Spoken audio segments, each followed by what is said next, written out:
Hello students, welcome back. I hope the previous video was useful to you. Today we will continue with the same chapter with new topics. The topics are objectives of accounting, advantages of accounting, and limitations of accounting. We will see each of these topics separately. Objectives of accounting. Number one, maintaining accounting records.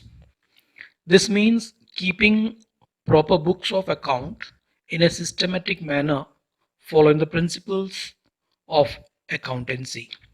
Systematic manner means writing all the transactions of a business in a chronological order.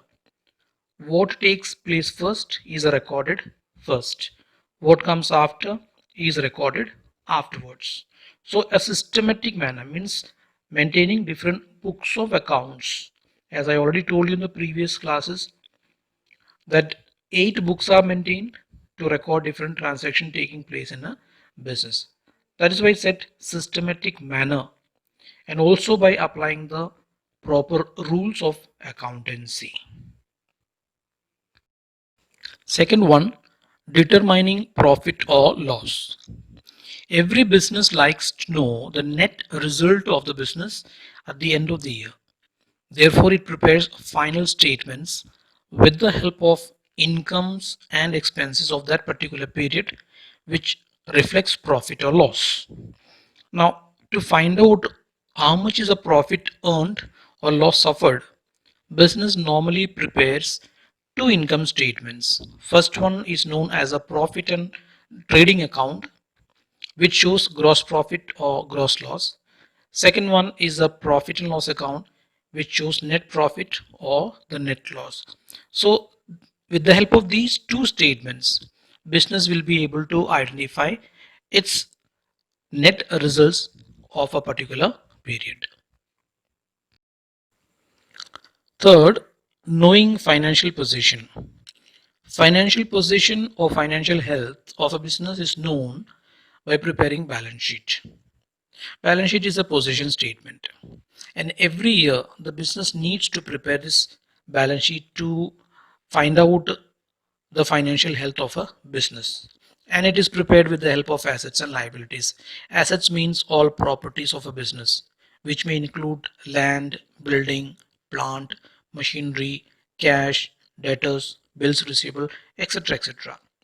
And liabilities like capital, bank loans, bank overdrafts, these are all liabilities. This statement is of very much importance to the users. Now, who are the users? Users are the interested parties like lenders, banks and financial institutions, researchers, government, income tax authorities. All these people have got something to do with the business. That's why it is very much used to all the users so that they can take valuable decisions at the right time. Fourth one, providing accounting informations to users. See, once all the financial statements are drawn out, these informations are communicated or passed on to the users. So that is passing on, interpreting and communicating the results to interested parties. And there are different parties known as internal and external users. Internal users like management is one, employees are there. External users are lenders, suppliers, banks, all these people are known as external users. So all the users, internal as well as external users, both need to know the financial conditions. So that will be possible only when the business provides the informations timely so that these users can take their own decisions after going through the financial statements. Let us come to the next topic, that is advantages of accounting. The first one, financial activities of an accounting period relating to profit earned or loss suffered and financial health of a business at the end of the period is known through accounting. Okay, accounting activities means buying and selling of goods and services, and other related activities of a business. So if there is some monetary value present, in that case, financial activities are recorded into the books of accounts. Accounting period means starting from 1st of April to 31st of March. And due to these financial activities, business will be able to find out whether the business is earning profit or suffering loss. Second point, helps management. Accounting helps the management to identify how the business is running. If the business is earning or making profit year after year, that helps the management to take good and valuable decisions regarding expansion and growth of a business. So that is why it is said accounting helps the management to take valuable decisions for the business and also exercises control over the business. Third point, helps in comparing the financial statements. Business, or you say every business, needs to prepare financial statements every year. At the same time, it also compares the financial statement of one year with another year to find out whether business is doing good or not. A comparative study is made. So for the sake of comparative study or the financial statements, business normally makes use of two different years financial statements, or it can be three as well. So that helps to know whether in the current year business is progressing or not. Fourth point, helps in getting loans. Business needs lot of capital, and a businessman cannot invest all the amount by himself or herself.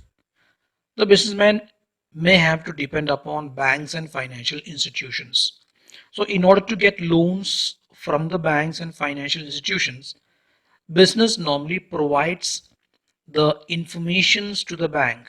So banks, after going through all the financial statements and thorough study, and if they feel that business is doing good and it is financially sound, it will be able to get loans sanctioned or granted by the bank.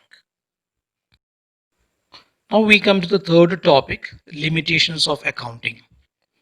First point, accounting is not fully exact.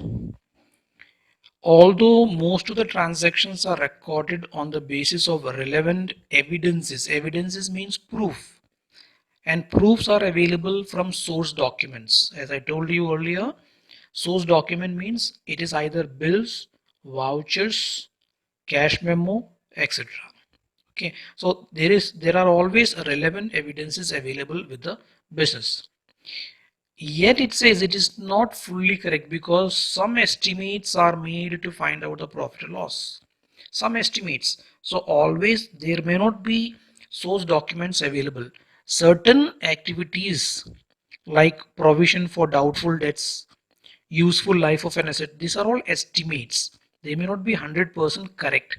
That is why this is a limitation, that accounting is not fully exact, because at all the time it may not have relevant evidences available. Second point, it ignores the qualitative aspect. Accounting relates to monetary terms only. In the definition we learned that accounting is the art of recording, classifying, summarizing in terms of money. That means only those transactions are recorded which involves money in it. Anything which do not have money involved are not recorded. For example, health of a manager, ability of a manager, skill of a manager or management, these things cannot be measured in terms of money.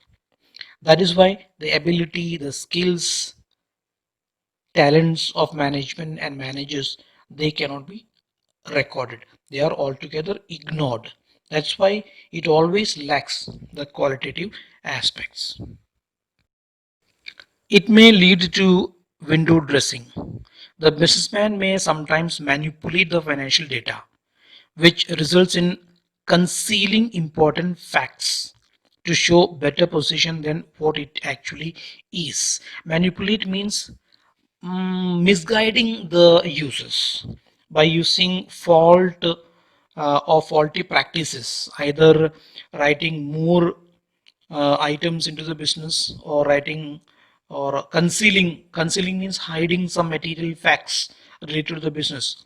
So if a businessman wishes to show the business in a better position, he may manipulate it. Manipulate means misguide the users with the help of fabricated datas that may not be real and actual. So this leads to window dressing of a business. So with this point, we come to the end of today's session. We will continue with the remaining points in the next class. Till then, goodbye.